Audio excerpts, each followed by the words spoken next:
You are not behind. The finish line you're comparing yourself to doesn't exist, and chasing it is quietly draining your bank account.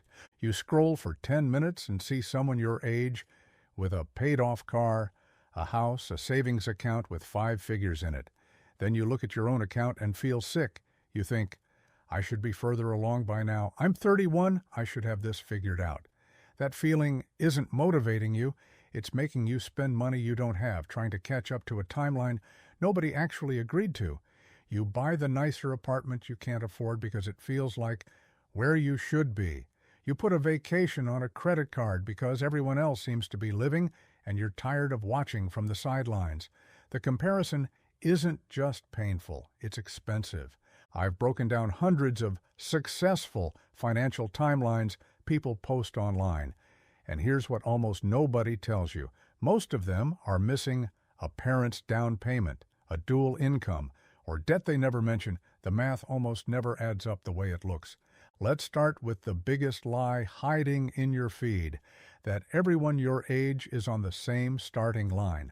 They're not, and it's not close. A 28-year-old with a paid-off car very likely had help, a parent who co-signed, a parent who gifted the down payment, or 2 incomes in the household covering the bills, while one person's whole paycheck went to savings.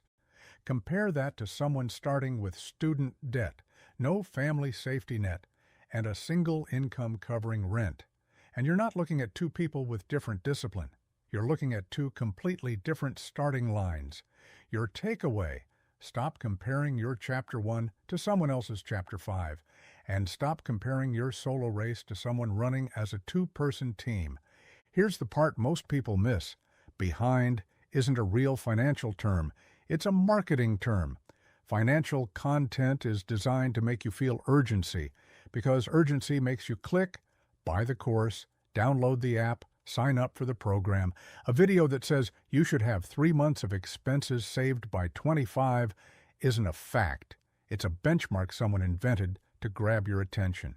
Real timelines vary wildly based on income, location, health, family circumstances, and pure timing, like graduating right into a recession versus a boom. Your action today: mute or unfollow one account that makes you feel behind instead of informed. Protect your feed like you protect your bank account. Stay with me, because this next part changes everything. The real cost of feeling behind isn't emotional, it's financial. And here's exactly how it plays out. Someone feeling behind is far more likely to make a big, fast financial move to catch up, investing in something they don't understand, taking on a side hustle that requires an expensive course, or making a risky trade because they saw someone post their winnings.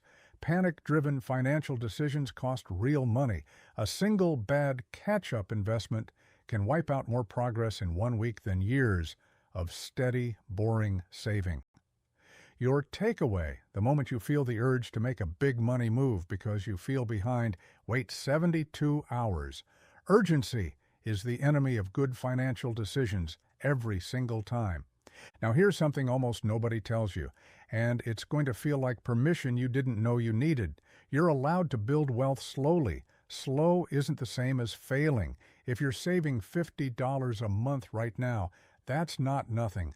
That's $600 a year you didn't have before, moving in the right direction. The person who saves $50 a month for 10 straight years will, in most cases, end up further ahead than the person who tried to catch up fast and lost it all in one bad decision. Consistency beats speed almost every time. Your action today, instead of asking, how do I catch up? Ask, what's one small thing I can do consistently starting this month? Let's bring this back to where we started. You are not behind. You're comparing your real, messy, honest, financial life to someone else's highlight reel, and that comparison is costing you money every time you react to it instead of ignoring it. The people who actually build wealth long-term aren't the ones who caught up the fastest. They're the ones who stopped racing and just kept showing up month after month at their own pace. Here's your one move for today. Pick one small, consistent action, an amount, any amount, even $10, and set it to move automatically into savings this week, not to catch up, just to keep moving. If this helped you see your situation differently, hit like, subscribe, and turn on notifications. That way you'll know the second my next video drops. It helps this reach the next person who's out there right now feeling like they're the only one falling behind, when really nobody's actually ahead of the game they think they are. And next time, I'm breaking down why the 50-30-20 rule doesn't work for anyone making under $45,000 a year, and what to use instead.